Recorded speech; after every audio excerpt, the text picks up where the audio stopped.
Halo guys, kembali lagi di review terbuka. Hari ini gue mau membahas tentang IPC Card Terminal atau kode emitennya itu IPCC. Nah, sebelumnya gue mau cerita dulu. Jadi, gue sempat kuliah di jurusan akuntansi. Nah, pola pikir apa yang diajarin di kuliah dengan menjadi seorang yang bermain saham itu berbeda. Kayak contohnya salah satunya itu tentang, kita bisa bilang PER atau price earning ratio. Nah, di kuliah diajarin bahwa perusahaan yang bagus itu adalah perusahaan yang dengan PER-nya tinggi.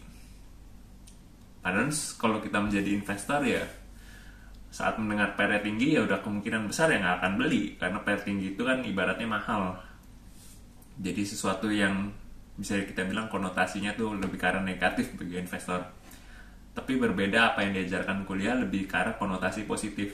Dimana sebenarnya gue cukup paham sih, karena sebagai individu yang bekerja dalam manajemen, ya otomatis merasa lebih sukses bekerja di perusahaan yang dihargain mahal oleh publik dibanding yang lebih murah kan. Nah, selain itu juga soal di kuliah itu diajarin bahwa market itu selalu benar. Nah, setelah beberapa lama gue di pasar modal, bermain di pasar modal, ya gue menemukan bahwa statement itu nggak benar. Karena statement itu nggak bisa menjelaskan kenapa farmers market bisa naik 300% dalam waktu beberapa bulan. Padahal kalau kita ngomong dalam setahun, ya beberapa tahun ini ya cukup stagnan kinerjanya, dikarenakan oleh pandemi dan sebagainya. Tapi pertumbuhan tokonya pun juga hanya 20%. Nah, sedangkan sahamnya bisa naik sampai 300%. Dimana kan di sini sebenarnya market itu ya nggak efisien gitu. Dimana dia perlu adjust sampai harganya bisa naik 300% kan.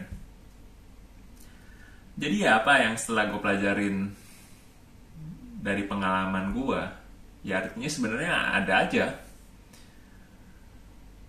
peluang dimana kita bisa mendapatkan keuntungan dari pasar modal, karena sebenarnya market itu ya tidak efisien dan market tidak selalu benar. Nah, ngomongin soal IPCC, kenapa gue beli IPC Card Terminal? Ya jawabannya yang pertama karena murah. Waktu gue beli IPC Card Terminal ini dihargain di harga sekitar 800 miliar. Padahal kalau kalian juga bisa cek, dana yang didapat dari IPO IPC itu 800 miliar, dana yang perusahaan terima. Nah, IPC Card Terminal ini kan waktu IPO itu keluarin 20% saham.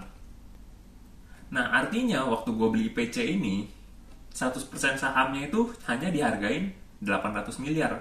Padahal seperti yang kita tahu ya, waktu IPO aja 20% itu aja dia dapat 800 miliar kan. Artinya ya, kalau kita ngomong nilai wajar, ya waktu gue beli itu ya 1/5 dari nilai wajarnya menurut orang yang memberikan duit waktu di IPO. Ya, tapi alasan gue beli sih nggak sebatas hal itu sih. Nah, jadi ya mari kita bahas IPC Card Terminal. Sebenarnya slide ini nggak cukup banyak ya. Oke, IPC Card Terminal atau IPCC. Disclaimer, video ini dibuat untuk tujuan pembelajaran atas saham dan bukan merupakan suatu rekomendasi untuk melakukan transaksi beli atau jual terhadap saham tertentu. Sekilas tentang perusahaan. Jadi IPC ini merupakan anak usaha dari Pelindo 2, dimana kalau kita ngomong pelabuhan di Indonesia itu dibagi 4 perusahaan. 4-4-nya itu BUMN. Nah, dinamain perusahaan itu dari Pelindo 1 sampai Pelindo 4. Nah, kebetulan Pelindo 2 ini memegang beberapa pelabuhan, salah satunya itu Pelabuhan Tanjung Priok, di mana pelabuhan ini pelabuhan paling ramai di Indonesia. Nah, IPCC ini punya market share, karena bisnisnya Card Terminal, dia punya market share itu 100%. Sebelum ada Pelabuhan Patimban, di mana Pelabuhan Patimban ini pelabuhan baru. Nah, bisnis IPC ya seperti namanya Card Terminal. Dia IPO baru di tanggal 9 Juli 2018. Nah, ini gue ambil datanya dari Public Expose yang terbaru, IPCC ya. Jadi kan perusahaan ini sebagai car terminal, jadi otomatis kalau ada perusahaan mau ekspor mobil, ya otomatis membutuhkan jasanya si IPCC. Nah, saat ini kita bisa lihat, menurut data ini Indonesia, karena market share-nya 100% si IPCC di 2019, jadi Indonesia itu ekspor mobil ke Filipina itu sekitar 95.000. Nah, tapi selain ke Filipina ada ke Vietnam, Saudi Arabia. Nah, kalau itu ditotalin semua ada 300.000. Oke.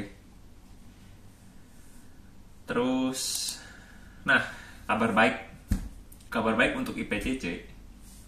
Visi pemerintah Indonesia untuk ekspor mobil CBU itu mau sebanyak 1 juta unit sampai dengan 2024.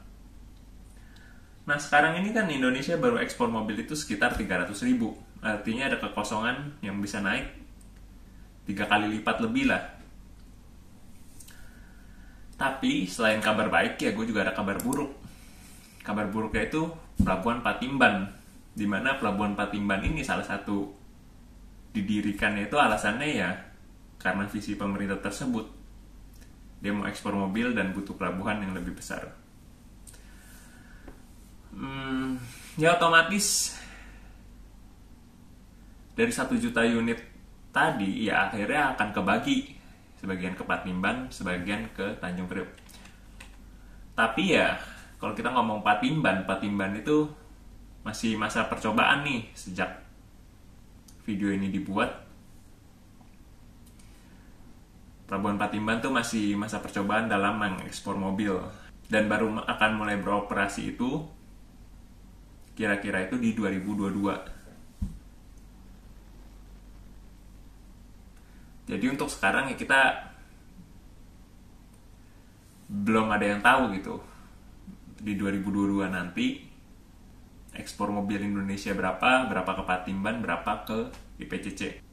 Tapi menurut manajemen dalam waktu singkat ya sales IPCC bisa terdisrupsi oleh Patimban itu sekitar 20-30%. Nah, beberapa hal dari laporan keuangan. Jadi ya seperti biasa waktu gue beli kan gue lihat balance sheet dan income statement. Jadi kalau kita lihat di sini Patimban ini by the way gue beli itu kalau nggak salah sebelum COVID.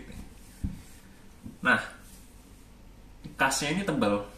Kalau kita bisa lihat di 30 Juni 2021 aja ada 650 miliar. Dimana kalau tadi gue bilang gue beli Patimban ini di harga sekitar 800 miliar. Nah, selain aset, di sini gue nggak tampilin. Perusahaan juga nggak punya utang bank ya. Kalau ada utang pun juga itu utang lease karena perusahaan itu ada berdiri di tanahnya Pelindo 2 di mana itu induk usahanya.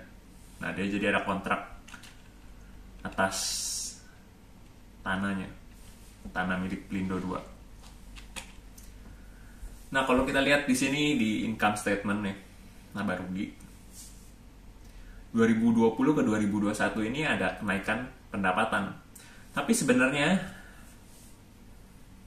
sebelum COVID itu pendapatan perusahaan jauh lebih bagus daripada ini. Nah, kalau kita lihat di bagian laba tahun berjalannya, di tahun 2020 perusahaan tuh rugi sekitar 237 juta, dan di tahun 2021, oh by the way ini periode dalam 6 bulan, 2 kuartal. Nah, di 2021 laba baru sekitar 14 miliar. Dimana ya 2019 ke belakang itu laba perusahaan itu bisa sampai 170 miliar per tahun.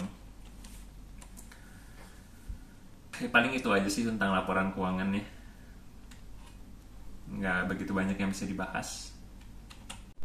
Kalau kalian tanya berapa harga wajarnya, Ya, harga IPO tuh ya 1.640 per lembar, dimana IPO itu kan udah dinilai oleh orang yang profesional gitu.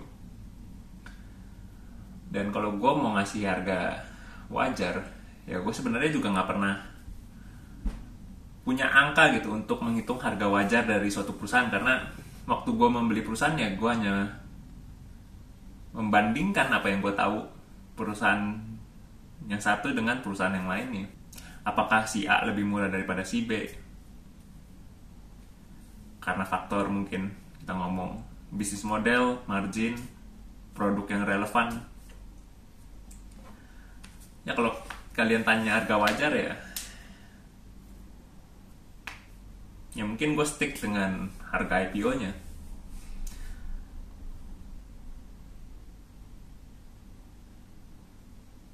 Oke, sekian tentang presentasi IPCC. Kalau ada pertanyaan boleh tulis di kolom komentar. Kalau mungkin ada yang salah gitu ya tentang bagaimana cara gue melihat laporan keuangan kan. Karena kan laporan keuangan ini sebenarnya ya hanya angka gitu.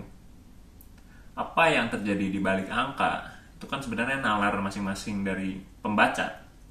Perspektif pembaca. Jadi setiap orang itu ya bisa dibilang menginterpretasikan laporan keuangan itu berbeda-beda gitu. Ya, jadi kalau nggak setuju boleh juga tulis di kolom komentar. Salah tuh begini tuh. Oke, boleh juga di like jika suka dan di share videonya. Yang belum subscribe boleh juga subscribe. Sampai ketemu di video selanjutnya. Bye bye.